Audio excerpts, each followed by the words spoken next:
안녕하세요. 이름 없는 두려움이 오신 것을 환영합니다. 오늘 우리가 다룰 이야기는 흔히 사람들이 피하고 싶어하는 그야말로 설명할 수 없는 공포에 관한 이야기입니다. 우리는 모두 밤에 불을 끄고 잠자리에 드는 순간 어딘가에서 미지의 존재가 우리를 지켜보고 있다는 느낌을 받은 적이 있을 것입니다. 하지만 어떤 경우에는 그 존재가 그저 상상에 불과한 것이 아닐지도 모릅니다. 오늘의 이야기도 마찬가지입니다. 아주 작은 실수에서 시작된 일, 그 일이 끝나지 않고 우리를 따라다니게 될지도 모릅니다. 그날 밤 어떤 일이 정말 일어난 걸까? 이제 진실을 알 준비가 되셨나요? 취향 장소, 아치타현, 다자와 호반의 모 합숙소. 어느나, 배신나, 질다, 진내일실은 너나 진지, 까치마시한 빨카야 이 하우스는 제가 중학교 1학년 여름에 부활동 선배에게서 들었던 이야기입니다.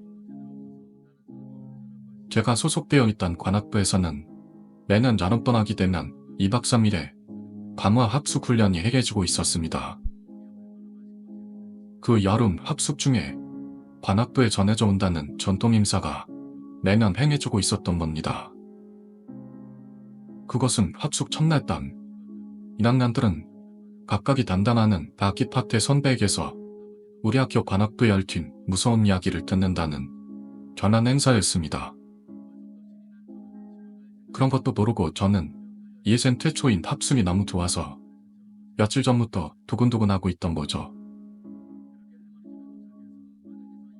여름 합숙 당일, 우리 관악부 한 120명은 큰 버스에 나눠 타고 아키타현 다자워 호수에 있는 합숙소로 향해 출발했습니다. 이 합숙소는 여러 단체가 이용하고 있어서 아키타현 출신분이라면 부활동 합숙이라는 말을 들으면 바로 어딘지 감이 올 겁니다. 실제로 도착했더니 그곳은 평소 우리가 생활하던 장소와는 완전히 다른 푸른 산들이 들어선 경치가 압권으로 겨울에는 스키장으로 이용되거나 유황산이 강한 온천도 솟아나고 있는 등 너무나 멋진 곳이었습니다. 생전 처음인 여름 합숙은 정말로 즐거워서 모두와 함께하는 식사는 맛있었고 남학생들은 고문 선생님과 누가 더 많이 먹는지 서로 견자하기도 했습니다. 식사 후에는 담당 악기 멤버끼리 턴에 들어가기도 했고 기다리던 잠이 시간에는 사이다 좋은 도원들끼리 모여 즐겁게 이야기꽃을 피웠습니다. 물론 두 대고도는 좋아하는 남자에 대한 이야기나 학교에 괜찮은 선생님에 대한 이야기였죠. 재밌던 시간은 순식간에 지나갔고 밤 8시를 넘었을 무렵이라고 생각됩니다. 그냥 실제 그 이야기에 이해는 했는데 3학년 선배가 그렇게 말을 꺼내는 걸 듣고 우리 1학년들은 무슨 얘기였지? 하며 서로 얼굴을 마주봤습니다. 나도 1학년 때 선배님에게 들었던 이야기요. 만일 관악교에 계대로 전해져 오는 이야기가 있어. 그러면서 선배는 몇 년이나 전에 이 관악부에서 실제로 있었다는 무서운 이야기를 이야기하기 시작했던 겁니다.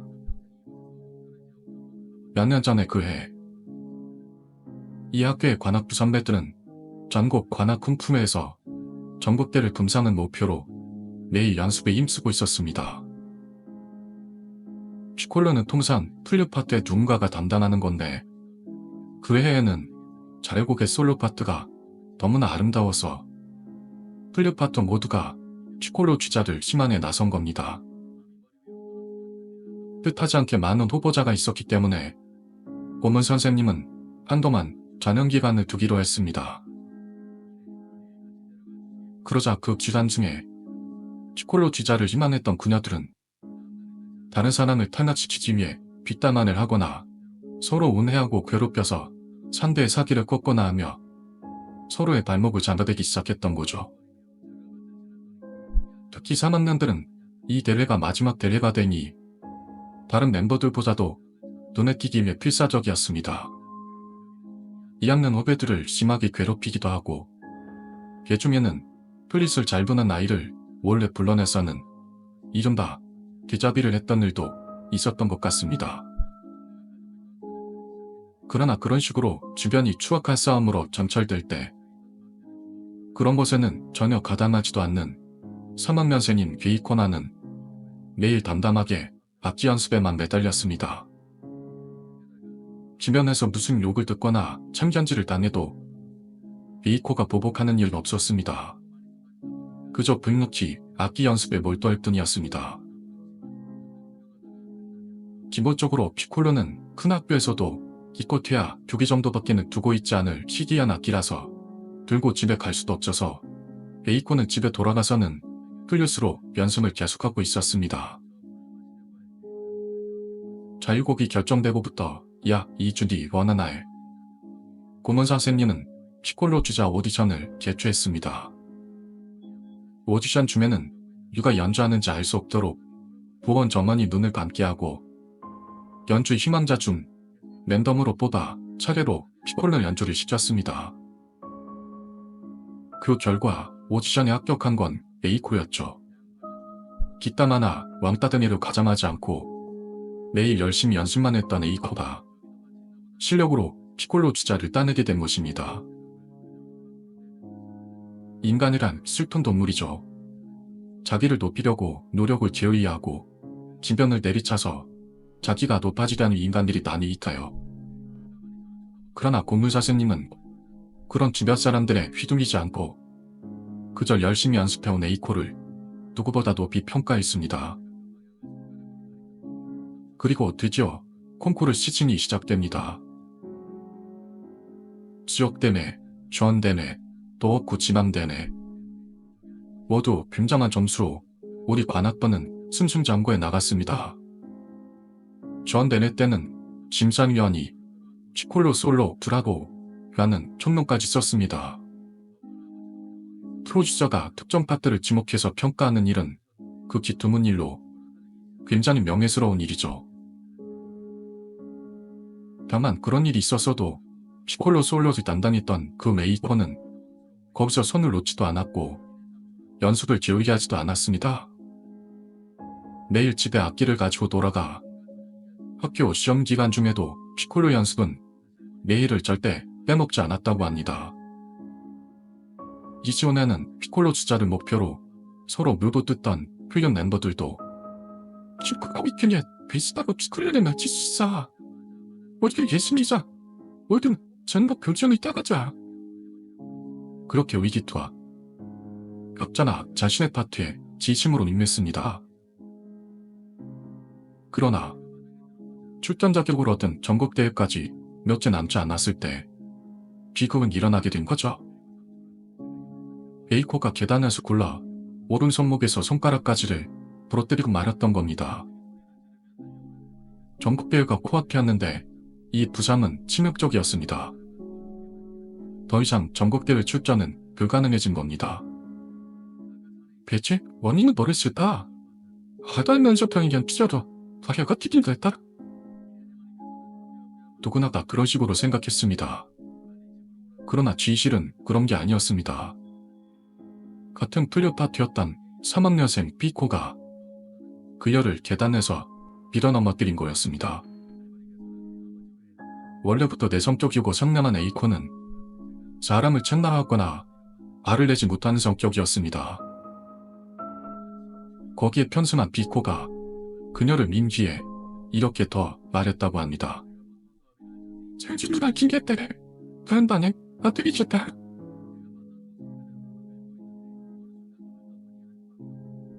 여기까지 선배의 말을 침을 삼키며 듣고 있던 우리. 합숙소의 큰 방에는 섬뜩한 공기가 여름이라고는 생각되지 않을 정도로 차갑게 들어차 있었습니다. 부활동 삼합관계나 비뚤어진 점쟁심에 우리는 뭐라고 말할 수 없는 공포를 느끼고 있던 겁니다. 옆에 앉아있던 친구는 관악구에 들어올 때부터 집하게 들고 싶다 같은 말을 했었기 때문에 더욱 무서웠을 겁니다. 저는 가슴의 고동이 조금 빨라지는 걸 느끼면서 계속해서 선배의 이야기에 귀를 기울였습니다. 목관악기 연주자의 생명이라고 할 수 있는 손은 고장내버린 에이코는 유감스럽지만 홈내 무대에 설 수가 없게 되어버리고 말았습니다. 그러나 관악부 자체는 슬퍼할 때가 아니었습니다. 아주 콩콩는 끝나지 않는 데다 전국대회까지는 시간도 거리 없습니다. 다행히도 100명 이상이 속해 있는 배가족의 관악부라서 급히 다른 서학년생이 피콜도를 담당하고 모자란 플류 파트에 2학년생을 보충으로 투입하게 되었죠. 손목이 부러지고만 에이코는 충격으로 학교에 나오지 않게 되었습니다. 전국대회라는 화려한 무대에서 단단히 연주하는 건 목표로 누구보다도 열심히 연습해왔는데 그 꿈을 이런 식으로 빼앗겨버리고 게다가 동급생에게 이런 가혹한 짓을 당해 그녀는 몸과 마음이 더덜더덜해지고 말았던 거죠. 당시 전국대회 무대가 됐던 곳은 도쿄에 있는 코먼판다는 비형 콘서트홀이었습니다. 관악부를 다루는 다큐멘터리 방송에서도 자주 등장했던 시설이었습니다.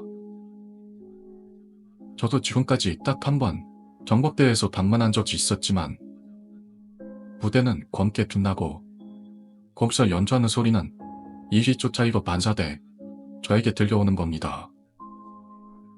유감스럽게도 동화로 인해 철거돼 버렸습니다만 전국의 관악부원들은 계속 이 무대를 동정해 연습했던 겁니다. 전국대회까지 이틀이 남게 되고 콩쿠르에 가는 멤버 50명은 한 달 앞서 도내 호텔로 들어갔습니다. 제 때도 그랬지만 우리 관악부에서는 콩쿠르 출장 멤버들만이 다른 부원들보다 하루 먼저 호텔에 들어가 그날 저녁 식사로 야키니코를 먹는다는 관례가 있습니다. 제대로 먹고 제대로 하는 거야? 라는 고모 선생님의 재량으로 이해도 출전 멤버들만이 화기애애하게 야키니코를 먹었다고 합니다. 이날까지 심연을 쏟아 연습에 전념하고 배구리 야키니코를 먹은 선배들은 배를 전에 일시적인 편안함 때문인지 그날은 대부분의 멤버가 소등 시간을 기다리지 않고 그대로 잠이 들었습니다. 그날 밤이 이었습니다. 밤 11시를 넘었을 무렵 어느 남학생이 이상한 소리를 듣고 잠이 깼습니다. 작은 새의 지저김처럼 사랑스럽고 가볍게 고르는 것 같은 소리. 아무래도 그 소리는 자기들이 매일 지겨울 정도로 듣고 있던 자유곡을 연주한 소리 같았던 겁니다. 극도로 신경써 너무 연습을 했던 탓으로 마침내 현처까지 들리게 됐다고 그는 생각했다고 합니다. 다음날 그는 몇 번에서 잤다 친구에게 지난밤 일을 들었는데 그거 나도 들었어. 우리 자유곡 줬잖아. 너무 연습해서 그랬나? 무섭다. 에? 너도 들었다고? 근데 그 소리 피코요 소리 아니었냐? 그 솔로 버버이. 그러자 그들의 대화를 들었는지 주변에 있던 멤버들도 차례차례 모여들어서 모두 같은 말을 했던 겁니다. 나 이거 들었는데? 그거 굉장히 피코요 소리였어. 그러나 그 시간 이미 소도 시간은 지난 상태였고 애초에 다른 손님들도 묵는 심야 호텔에서 대체 누가 악기 연습을 시작했다는 걸까요? 그런데도 이렇게 많은 사람이 들었다고 한다면 모든 게 착각이라는 것도 부자연스러운 생각이 들어 누구라 할 것 없이 장난 삼아서 코인 피코로 주자에게 물어봤습니다. 지도 어젯밤 11시쯤에 피콜로 솔로 타투 들었냐? 그러더니 피틀리 달린다니. 그게 그 잠시 마틸잖아. 헤이달린다니. 그치? 예정대로인 피콜로 지자의 반응을 듣고 모두가 내린 결론은 우리가 너무 매일 지나치게 연습해서 뇌 속에서 저절로 그 음악이 재생된 것일 것이다 라는 것이었습니다. 그 결론대로 하고 할까요? 두 번째 날 밤에도 지난번과 똑같이 피콜로 솔로 타투가 어디선지도 모르게 다시 들려왔던 겁니다. 이번에는 모두가 아주 깨어있던 소tum 전 시간이었죠. 그리고 이날은 쿵크루 멤버 외의 부원들도 호텔에 합류했던 날이었습니다만 그 대부분의 부원들이 소리를 주었고 차례로 객실에서 나와서는 복도에 모여 소란을 키운 겁니다. 다소 늦게 복도의 소동을 깨달은 플룻파트 멤버들도 남았습니다. 그게 얘기해? 무슨 일이 있어? 플룻파트 멤버들은 무슨 일이 일어났는지 아무도 알지 못하고 있었습니다. 그러나 다른 부원들은 입을 모아 피콜을 솔로가 달려. 그것도 우리 대표가 확실히. 더 부는 법? 어딜 거기서 들은 적 있어. 그게 배틀 연가대에 전려 안 치는가 해? 이게 너를 얘기하려봐. 그게 치셨다 연가대냐? 누군가가 그렇게 플룻파트 멤버들에게 물었습니다. 그러나 이상하게도 플룻파트 멤버들에게는 그 소리가 들리지 않는 것 같았던 거죠. 여기 많은 비엔바이기 뒤에 임성이가 어찌서 우리 얘기를 지르지 않는 거야? 오히려 우리가 요일을 받고 있는 건가? 플룻파트 멤버 중 하나가 그런 생각을 하던 때 누군가가 말을 꺼냈습니다. 혹시 이거 빌각 들고 있는 거 아니야? 조막가까지 떠들썩했던 복도가 창문을 끼얹는 것처럼 조용해졌습니다. 모두가 그 자리에서 이해했습니다. 기회라는 건 손목이 부러져 억울하게 잘릴 수밖에 없었던 A4를 말하는 것이었던 것을요. 그게 일 없어. 여기만 있을 때 없다고. 그리고 혹시 우리 더 이기려고 짜는 거 아니냐? 짜다니 그런 일 없어. 하지만 뭐랄까 뒤에 우리를 원망하는 돈다 신발이 들어. 혹시 그 빠진 나이들이 쟤한테 먼지 주는 거 아니야? 아이 반드시 다행일 거니? 다들 쓰려려 있을. 점점 찻대가 험악해지기 시작했을 무렵 이윽고 공유조장님이 나타났습니다. 못들어면 너야. 닐 대회야. 빨리 들어가. 그러자 클라리넷 파트인 2학년생이 설명했습니다. 솔진이 아까 갑자기 어딘가에서 다이오범이 피콜로 솔로 연주 소리가 들려왔어요. 이런 시간에 호텔에서 이상하다고 생각하지 않으세요? 그 소리를 듣고 모두 반에서 나온 겁니다. 아니 난 플룻파트 사람들에게는 들리지 않은 것 같아서요. 그래서 누가 들었는지 아니면 돌만을 친 건지 해서요. 그러다 보니 점점 싸늘제 말해서 피콜로? 너무 연습 많이 해서 그런 거 아니냐? 이야기든 나중에 천천히 늘어줄 테니까 우선 오늘은 빨리들 자라. 고문 선생님이 그렇게 말해서 부원들은 순순히 그 말을 따를 수밖에 없었습니다. 서로의 출처를 이상하게 생각하면서도 모두 마지못해 숫자의 방으로 돌아갔습니다.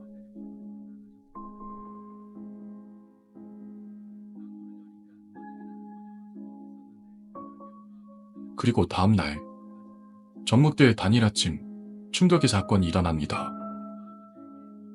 모두 아침 식사를 하던 시간 조금 늦게 나타난 플룻파트의 2학년생이 창백한 얼굴로 고문 선생님에게 달려가 이렇게 말했습니다.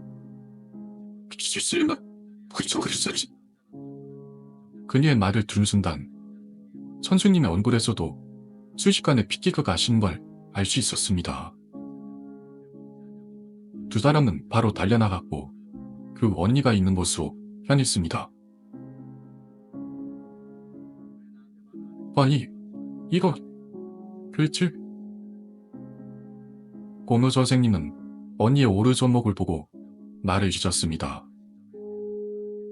언니의 오른손목은 보통의 2배 가까이 빨갛게 부어올라 있었던 겁니다. 이래서는 악기를 들기조차도 힘듭니다. 야, 괜찮아? 피콜로 손목하면 어떻게든 될 거야. 그러니까 그것보다도 빨리 응급실로 가자. 보건소 선생님이 같이 가실 테니까 그대로 로비에서 기다려. 그렇게 소리치는 고모 선생님의 말에도 언니는 부들부들 떨기만 할 뿐 대답도 하지 못했습니다. 왜 그러는 거다? 괜찮아? 야! 고문 선생님이 계속 부르니 금방이라도 꺼질 듯한 작은 목소리로 언니는 말했습니다. 제발 지혜야. 그래 전우지야. 제가 그 아이를 제대로 정리하자. 소유를 따르실까요? 그래서 그이가 저를 엄마 아빠 일가예요. 그래서 어제 벽걸이자 길거나 여자 그때과를 그니까나가 녀석. 그렇습니다. 이 오른손목이 빨갛게 부어올라 있던 언니다. 바로 베이꼴을 계단에서 밀고 그 힘으로 피콜로 직자가 된 삐꼴이었던 겁니다. 그때의 삐콜의 알색은 섬뜩할 정도로 하얗고 동공이 열린 눈동자는 허공을 떠도는 것처럼 더우로 왔다 갔다 했고 부어오른 오른손을 왼손으로 누른 채 그저 던것만 있었다고 합니다. 피코는 구보차의 수녀관 병원에서 역시나라고 해야 할까요? 오른손목 골절이라는 진단을 받았습니다. 콤파베는 급히 개체 멤버를 충원하여 무대에 섰다고 하는데 결과는 동상. 전국대회 금상의 꿈은 이루어지지 않았다고 합니다. 여기서 선배의 말은 한번 멈췄습니다. 그리고 선배는 슬 우리 1학년생들의 얼굴을 흘리듯이 졸려봅니다. 친구야. 지금까지 선배 이야기에 숨을 쳐쥐고 귀를 기울이던 우리. 짐작으로 손바닥에는 땀이 현관이 배어나왔고 등줄기를 누가 만지는 듯한 섬뜩함이 떠돌던 중 그저 가만히 앉아 선배 입을 바라보고 있는데 그 입이 다시 천천히 움직였습니다. 그게잖아이지? 이제 합시다. 저걸 던지자. 그러면서 계속해서 선배가 다시 시작했습니다. 콩쿠르 멤버가 하루 먼저 도쿄의 호텔에 들어갔던 그날 선임 피코로 주제였던 에이코가 자기 집에서 극단적 선택을 기도했다는 것이었습니다. 친구에게 배신당한 끝에 꽃마저 빼앗주고 얼만에 빠진 에이코는 스스로 목숨을 끊으려고 했던 거죠.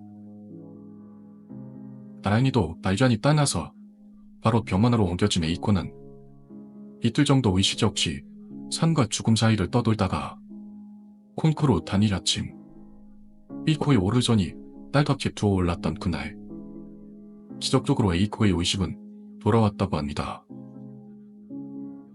이게 우리 관악배 전해져 오는 계단이야.